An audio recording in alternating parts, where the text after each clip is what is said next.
சிங்காசனத்தில் வீற்றிருக்கும் சர்வ வல்லமையுள்ள தேவனுக்கு ஸ்தோத்திரம்.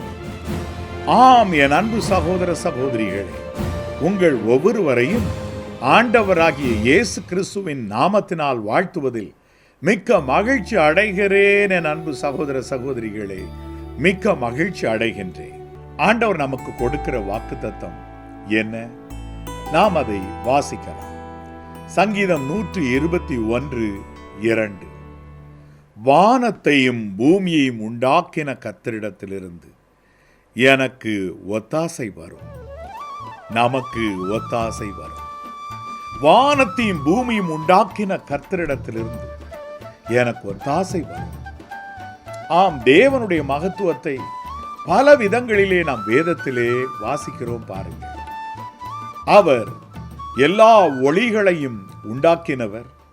ஆகவே அவர் ஜோதிகளின் பிதா என்று அழைக்கப்படுகிறார்.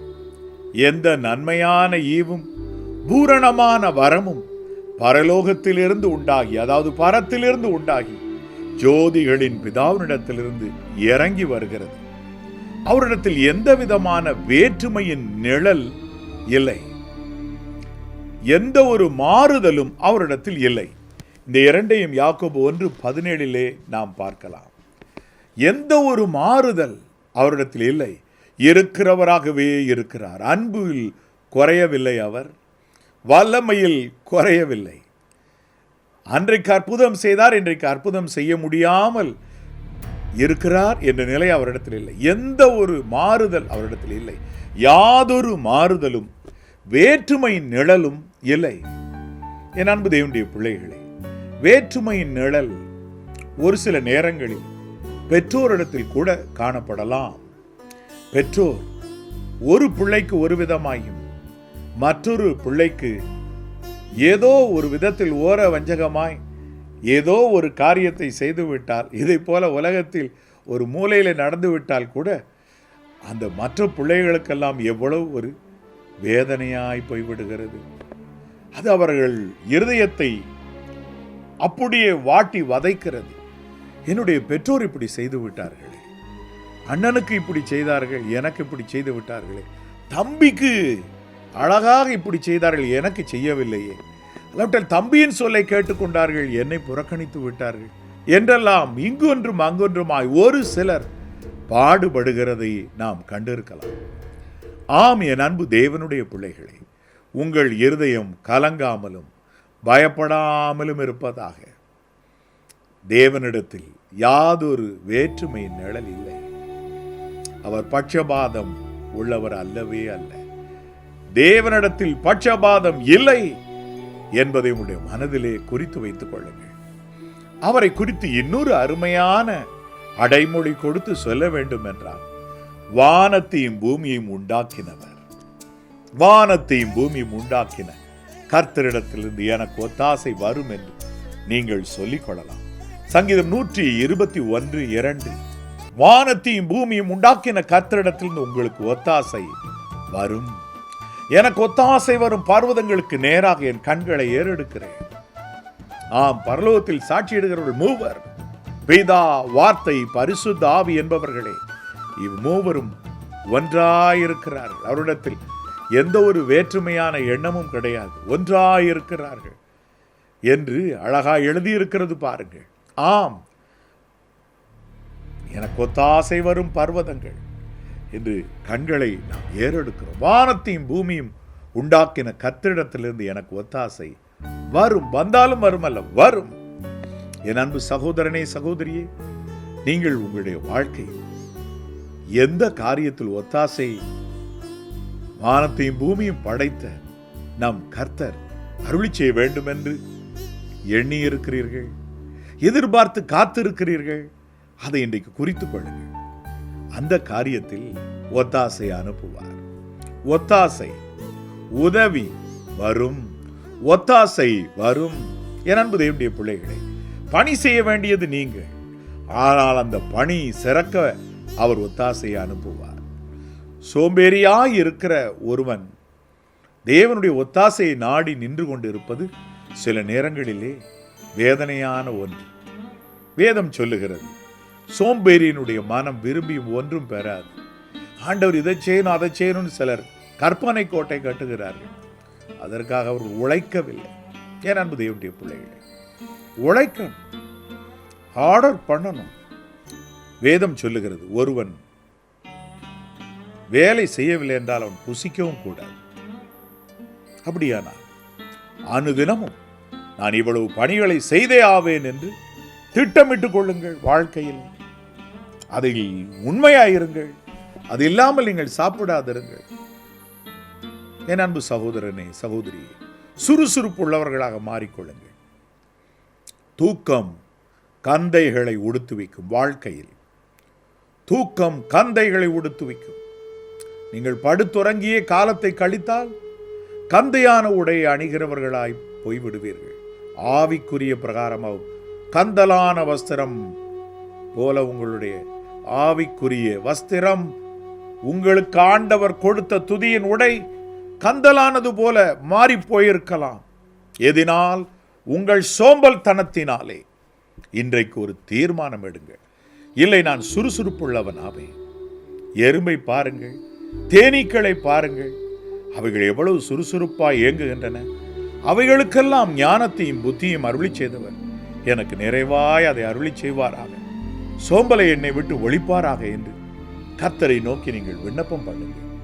ஆம், வானத்தையும் பூமியும் உண்டாக்கின கர்த்தரிடத்திலிருந்து நீங்கள் எதிர்பார்க்கிற ஒத்தாசை வரும். Worry not, my brother, my sister.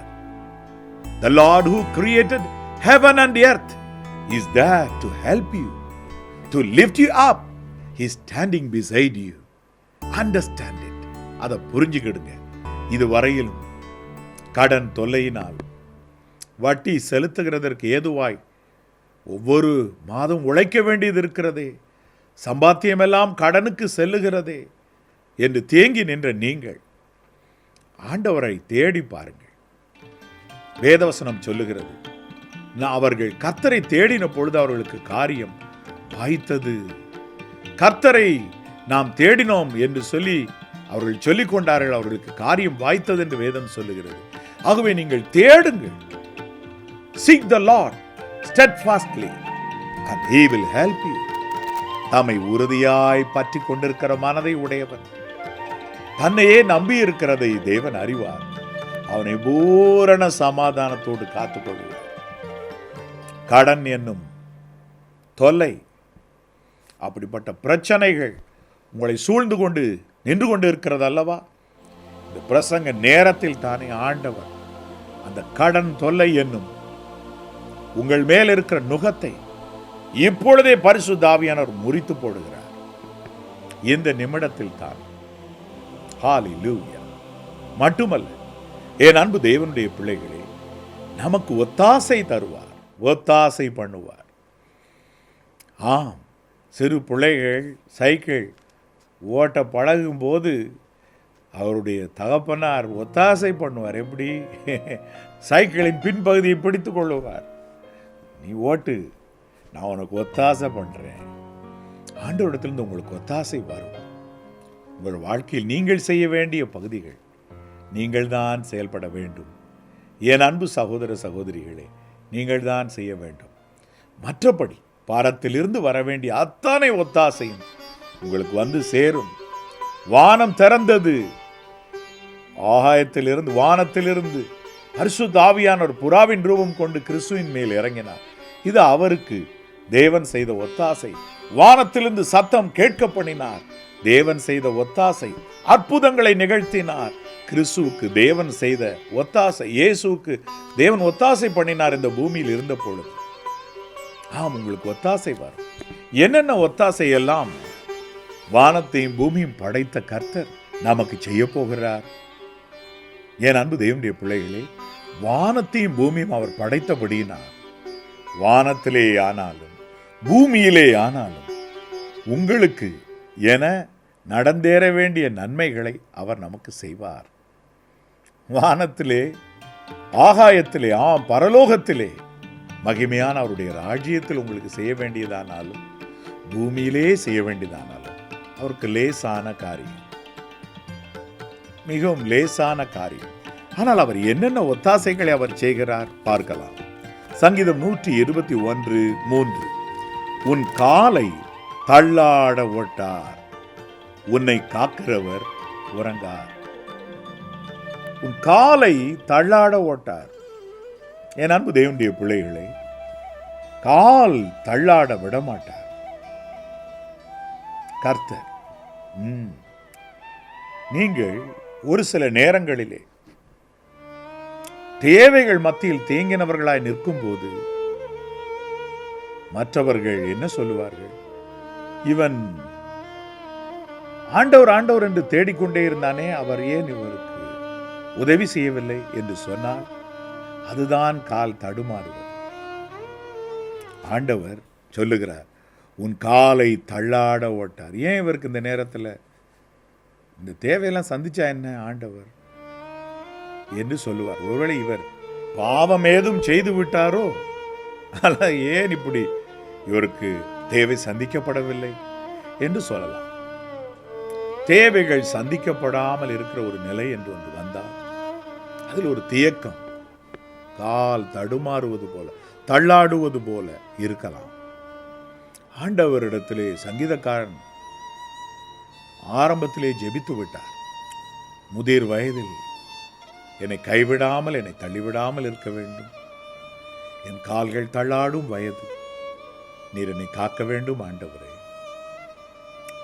அவருடைய நிறைவு நாட்கள் எவ்வளவு அழகாய் இருந்தது. தாவீதினுடைய நாட்கள் அழகாய் தன்னுடைய ஓட்டத்தை நிறைவு செய்தார். தன்னுடைய குமாரனாகிய சாலமோனிடத்தில் சொன்னார், மனுஷர் போகிற வழியே நான் போகிறேன் இந்த உலகத்தை விட்டு. மரணத்தை குறித்து அவ்வாறு சொல்லி அவர் தன் கண்களை மூடினார். ஆனால் அவருடைய ஓட்டம் அழகாய் நிறைவு பெற்றது. என் அன்பு தேவனுடைய பிள்ளைகளை, தேவைகள் நிறைந்திருக்கும் பொழுதும் தள்ளாடுதல் வரலாம். இயேசு மகாராஜாவினுடைய சமூகத்திற்கு வந்து பிரசங்கத்தை கேட்டார்கள். 5000 புருஷருக்கும் அதிகமானோர் அங்கு எல்லா ஜனங்களுமாய் கூடியிருந்த அந்த நேரத்தில் அவர்களுக்கு உண்ணுவதற்கு உணவில்லை. இன்றைக்கும் இந்த 5 அப்பம் 2 மீன் பங்கிட்ட இடத்தை போய் நீங்கள் பார்ப்பீர்களானால் வனாந்தரமான ஒரு இடம், ஊரை விட்டு மிகவும் தொலைவில் வந்திருக்கும். நடந்து போக வேண்டுமானால் போகலாம், ஆனால் சோர்ந்து போவார்கள். தங்களுடைய ஊருக்கு பின்பதாக திரும்ப வேண்டுமானால் திரும்பலாம்.